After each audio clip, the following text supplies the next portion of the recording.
Salut à tous et bienvenue pour cette nouvelle vidéo tutoriel sur Revit. Dans cette vidéo, nous verrons comment paramétrer le logiciel Revit afin d'améliorer la qualité des coupes lorsque l'on réalise un plan de coffrage. Mais avant d'entrer dans le vif du sujet, nous vous invitons à faire un tour dans la description de cette vidéo pour prendre connaissance de l'ensemble des séminaires de formation que nous organisons tout au long de cette année 2023 et aussi les dates de passage des 10 séminaires. On aura des modules sur Revit Architecture, Revit Structure et All-Plan pour la réalisation des plans de coffrage, Robot Structure Analysis et Greater H Ossature pour la modélisation et l'analyse structurelle. Si vous êtes intéressé par l'un de ces modules, nous vous invitons à remplir le formulaire de réservation qui se trouve dans la description de cette vidéo et à choisir votre session de passage. Sur ce, place à la vidéo.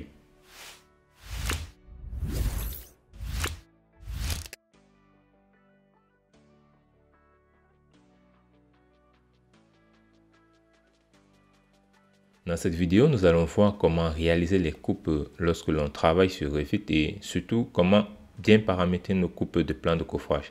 Nous allons voir deux méthodes particulièrement. La première, c'est l'une des méthodes qui est énormément utilisée par les professionnels en bureau d'études, mais qui a des limites. Nous verrons pourquoi pendant cette vidéo.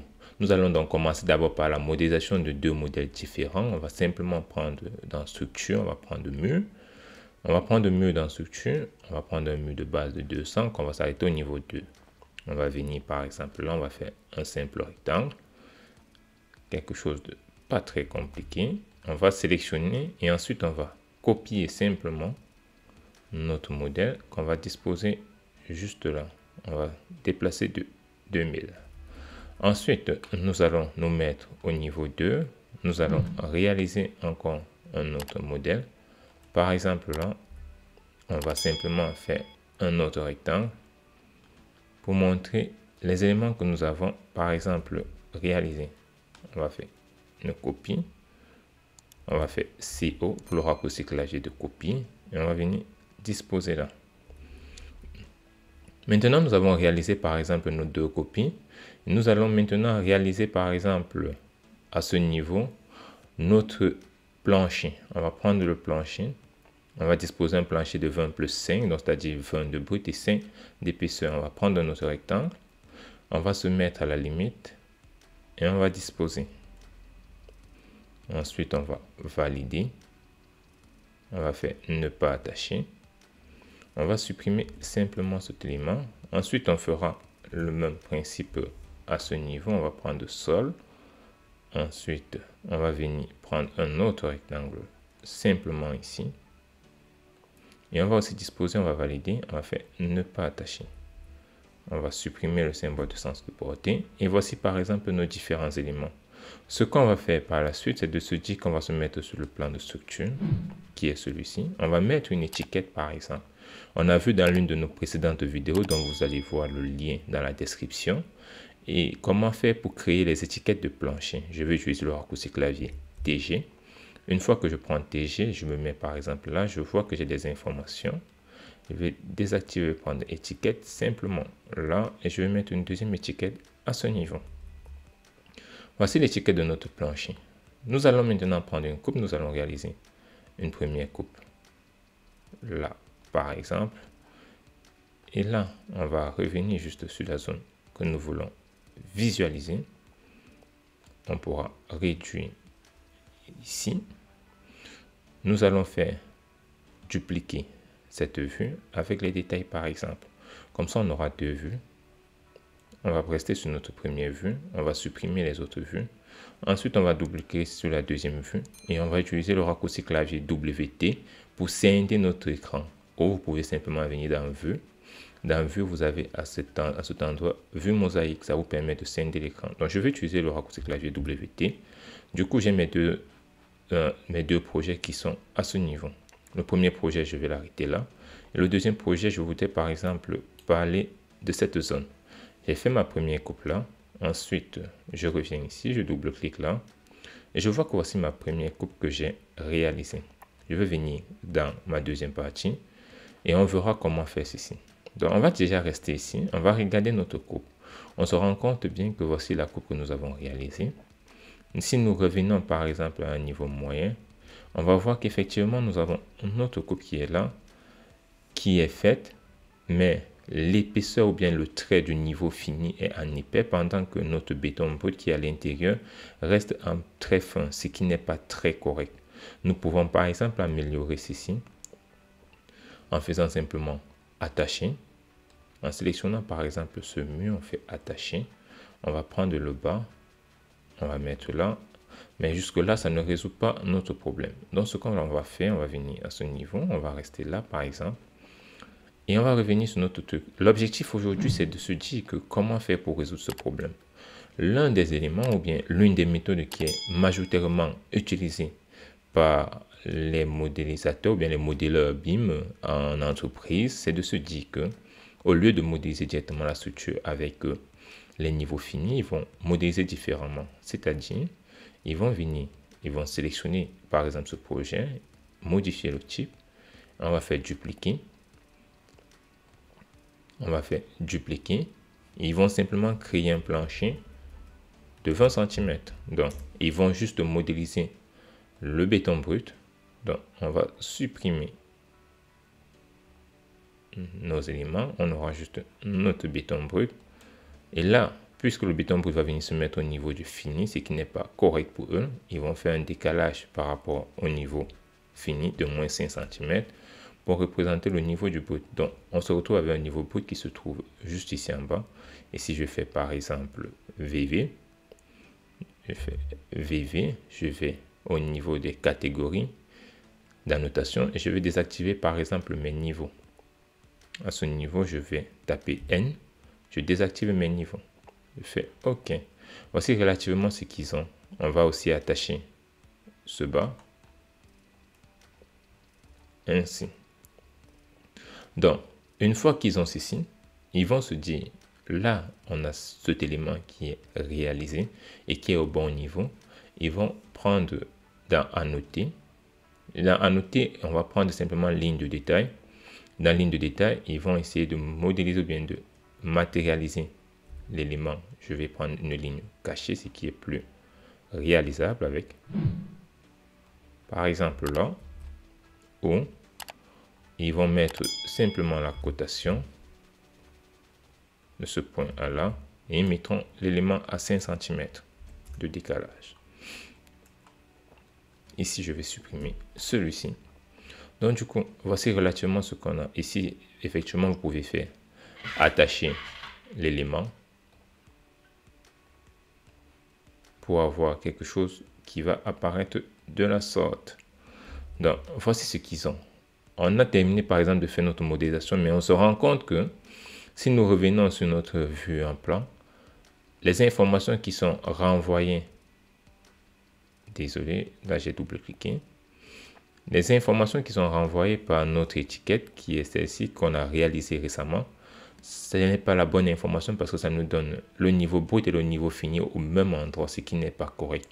Donc ils seront rappelés à créer un autre type d'étiquette pour pouvoir résoudre leurs problèmes, ce qui n'est pas toujours correct parce que si l'architecte vous renvoie des informations et qui modifie l'épaisseur de la couche de finition, vous serez rappelé à venir non seulement modifier le niveau de décalage du plancher, qui est celui-ci, vous allez modifier le niveau de décalage, mais aussi penser à modifier le niveau de votre coupe. Par contre, s'ils font une coupe pareille et qu'ils utilisent la notation élévation, code d'élévation et qui se mettent à ce niveau, ils auront tout ce qui est correct et ça va marcher. Donc, ça c'est la première méthode qui n'est pas la bonne selon moi et je vous montrerai comment faire lorsque vous travaillez sur Revit dans la deuxième méthode.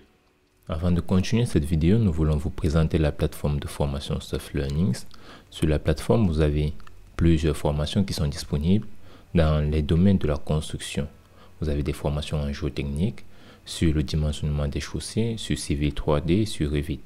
Si vous avez une formation qui vous intéresse, vous pouvez simplement cliquer sur Ajouter au panier afin que cette formation soit ajoutée dans votre panier. Et si vous souhaitez avoir plus de détails sur une formation, vous pouvez cliquer sur Voir plus afin d'accéder aux détails ou au contenu de la formation.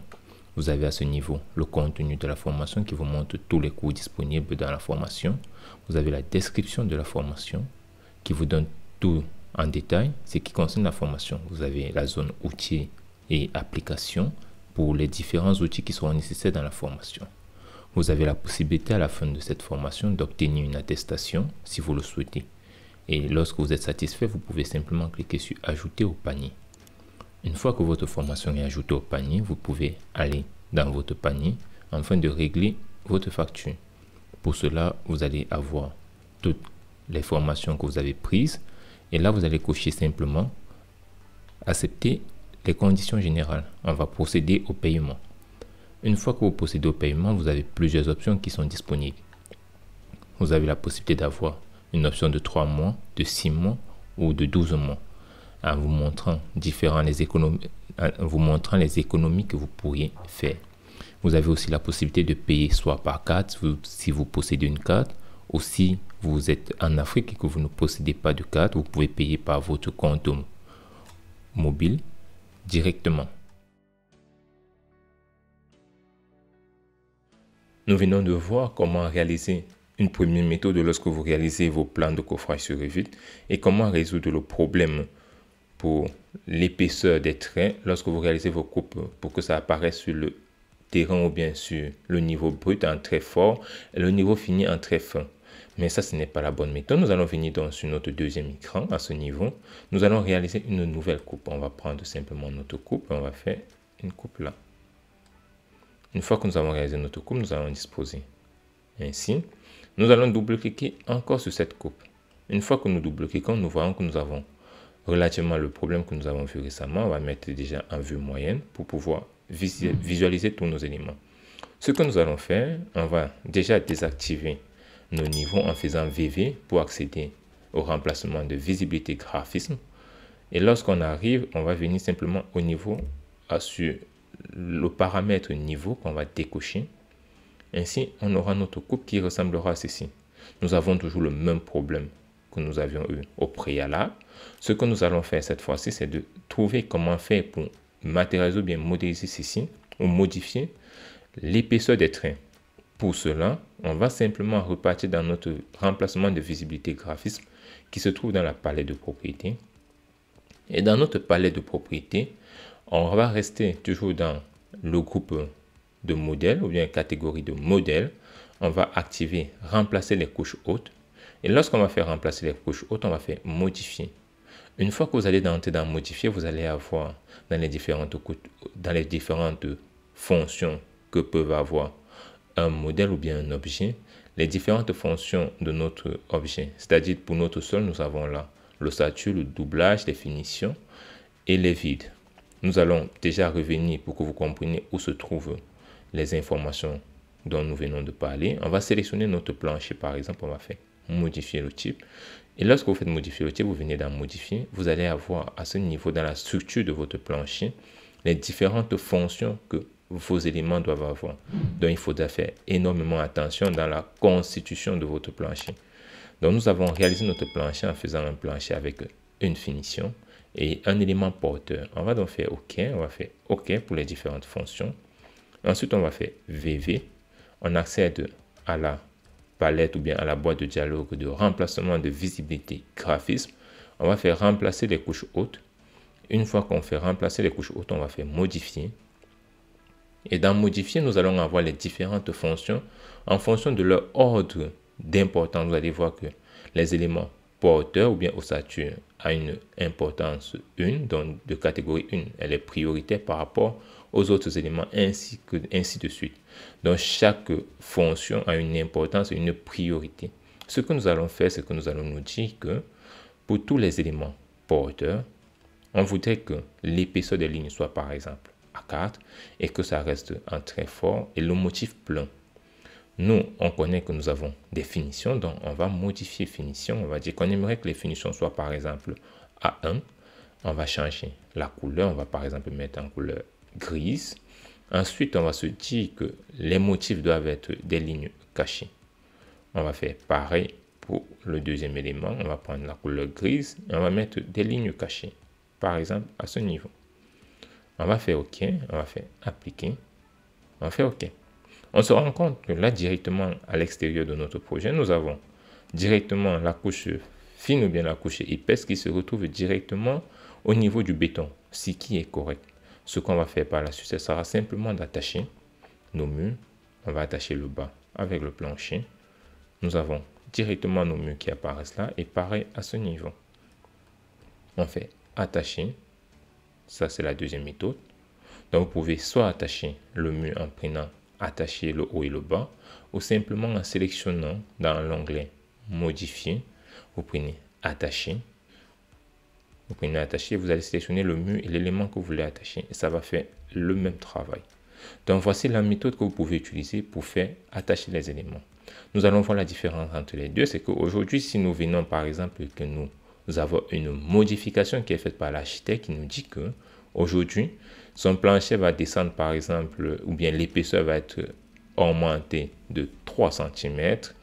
Tout ce qu'il nous reste à faire, c'est de sélectionner notre plancher, modifier le type, dupliquer.